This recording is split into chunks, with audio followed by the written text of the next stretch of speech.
खुरुमजरी हौजिकी ओइबा पाउ खरा मयामदा पिजरी अहानबदा MLA पाउलीलाल हाउकिप यावना कुकरी सिंगी separate administration पीगदबनी हाइना खोंजंग चंगसिनख्रे अनि सुबदा ख्वारंबल कैथेल फंबी इमासिंगना सेपरेट एडमिनिस्ट्रेशन पीबा यारोय हाइदना वाकत मिफम चथख्रे ला लोइसिनबिउ नत्रबदी कैथेल फंबी सिंगना इमा लेबाकीदमक्ता थवाई थारबसु थागनी बिनोदिनी अहुम सुबदा टेंगनौपल डिस्ट्रिक्ट की म्यांमारगा ताइनबा मरिंग खुल तरुक की खुंजासिंगदगी कुकी रिफ्यूजी सिंगना मसिंग हेनखिबदगी खुंजासिंग मिपाइनरे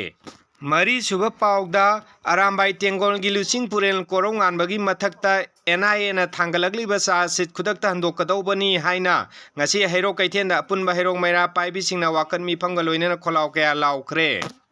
मंगा सुबह पाउ सिजी सोशल मीडिया दगिनी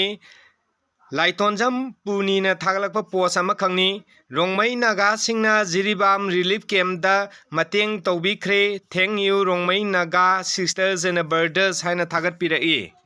मसीगा लोइनना ngasiगीदी मणिपुरी पाउ पिजबा मतंग लोइसिनजरगे मयामना चैनल असिबु सब्सक्राइब तौबियु थैंक यू।